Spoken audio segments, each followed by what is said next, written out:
Hey guys, Al Escobedo here from CrossbowExpert.com. Today I got in front of me the Excalibur RevX crossbow. It's a new crossbow for 2024, starting at $14.99. It's a super exciting crossbow. It's got the new redesigned Charger X crank built into the stock system, that brake system allowing you to cock and decock this crossbow extremely safe and easy. It's super exciting for this year. I think it's going to be one of the most popular Excalibur crossbows they've come out with yet. So what I'm going to do today is with the stringing system, it's going to be a little bit different than some of the other bows that a lot of the Excalibur guys are used to. So let's just run through the stringing process with the Excalibur RevX.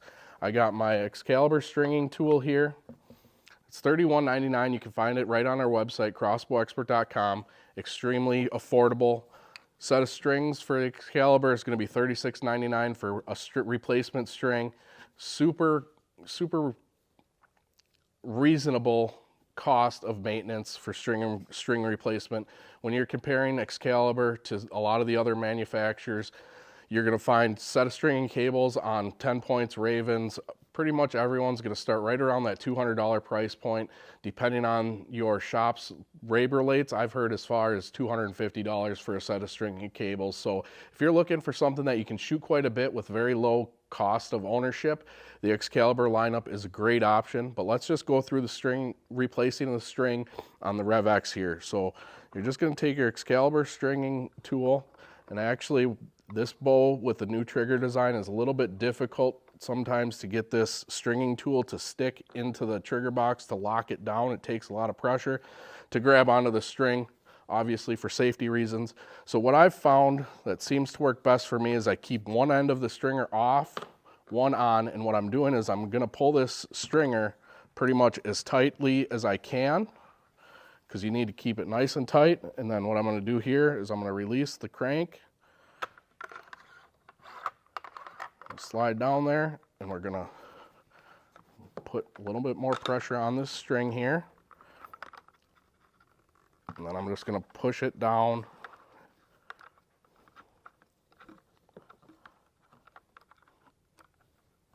until you hear that click.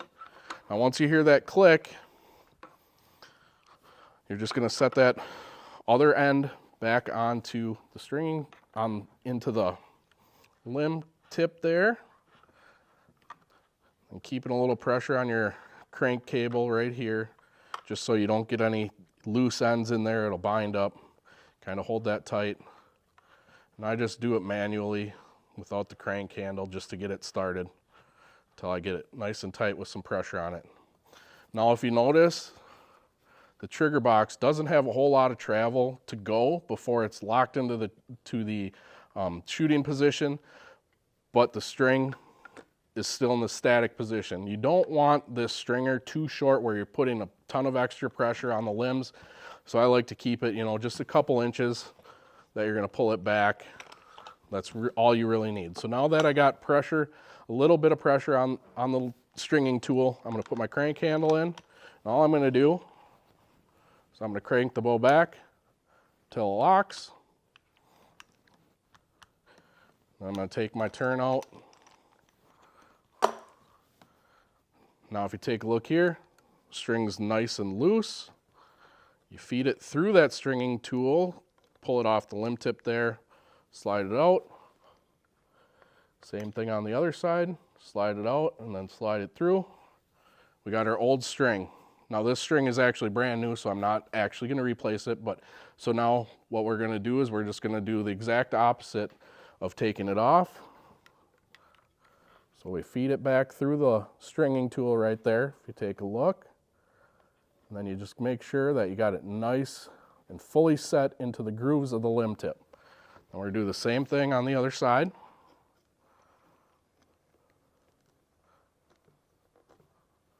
Make sure it's fully in the grooves of the limb tip. Now remember, the stringing tool doesn't need to go very far when you got the stringing tool fully holding it. The trigger box only has to go about those 2 or 3 inches. So what I like to do is I put my finger on the string, and then I'll put my crank handle in, and I just pull the string back so that it's kind of, as it takes pressure, it just kind of goes back evenly. So you're going to put your crank handle back in there, get it so that you can decock it. And you just go nice and slow until all your pressure is off that stringing tool. Now this one fell right into place, but let's just say that the string, Excalibur has their specs for your brace height. The easiest way to tell if your string is in spec, you want to be about a credit card or 1/8 of an inch to about 1/4 of an inch off of these rubber bumpers. The biggest way to have an Excalibur bow fail is by letting that string stretch too far where it's really pushing on these bumpers. Because let me just show you guys this real quick, because I get this question all the time. That machined aluminum goes all the way up into the rubber pad, and that's what holds the rubber pad on. Now there's about 1 inch of rubber before it hits the rubber pad, but what happens is if your string has too much stretch and it hits those rubber pads too hard, it's going to actually bounce off of that aluminum in there, and it tends to damage the limb tips. So that's my #1 tip on how to avoid any issues with Excalibur crossbows limbs. But back to the string twist. So if we wanted to extend, if we came back with our new string and it was nice and tight against the string, all you would do is you'd put that, you still have your stringer in the trigger box. You're going to take the pressure back off.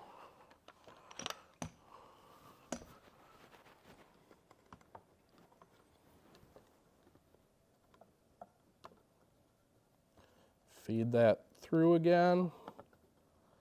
Pop it off. So you got your string, you'd have your string like this. Now if you're too tight to the rubber pads, you're going to add twists to the string. Just like that. So that will bring it back. If you're too far out, you would remove twists. But generally speaking, especially on a new set of strings, when you put them on, they're generally going to be set back quite a bit. And honestly, what I would do before if it's too far back with a brand new string, before I would mess with the brace, I would shoot it a couple times, because the Excalibur crossbows are under quite a bit of stress, a lot of high poundage, so that strings will stretch. Usually we see, you know, probably 10 shots or so, you get a little bit of stretch, and then it kind of settles into where you want it to be. Now, a lot of guys' next question is going to be point of impact with that stretch of brace height. In most cases, it takes quite a bit where you're going to see a huge difference. And really, is if you're shooting 50 yards or less, you're really not going to see a huge difference if it's just a little one way or another. But that's going to be that, you know, getting that initial stretch in there to get it set to where you want it. But then after you add your twists, you're just going to feed that string back through the stringing tool and get it back on that limb tip. You want to make sure it's in that groove again. That's #1. Now I pull the string back so that it's not going to be all loose and hanging. That's just something I do. You don't necessarily have to do it. Put our crank handle back in. Put a little pressure on the crank. Release the trigger latch. And just slowly back it out until your pressure is off of your stringing tool and back onto the string.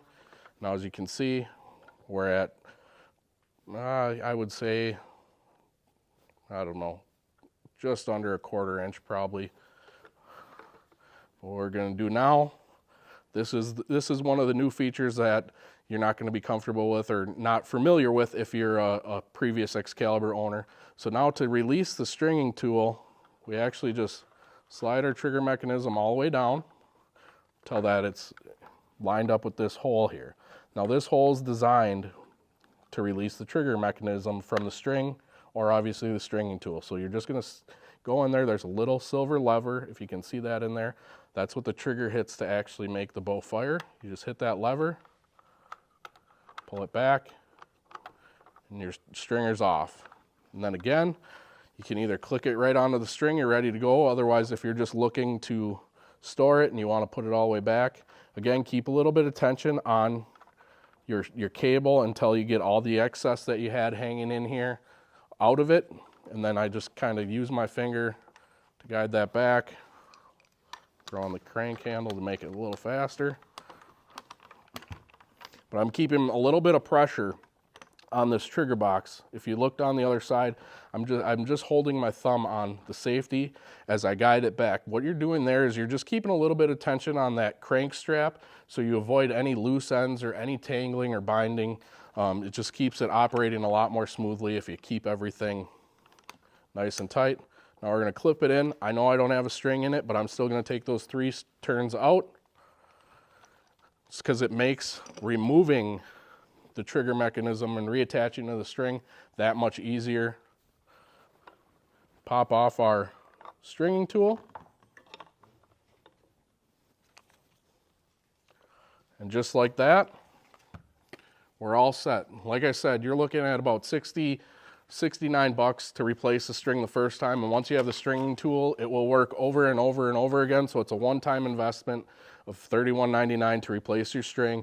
You add that $37 string to the bow, you can always change it. I always keep an extra one with me when I'm traveling or when I'm hunting, whether it's back at the truck or sometimes I keep it in my pack with one of these if I'm somewhere that's a little more remote, like in Canada, bear hunting where you're nowhere near anything, you know, something like that.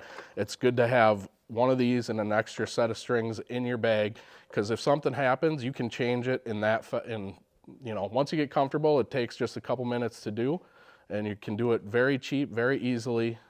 That's what makes Excalibur simplicity so amazing. Check out the Excalibur RevX. If you have any questions on how to string your Excalibur crossbow, feel free to reach out. But we're crossbowexpert.com. Make sure you check out the website.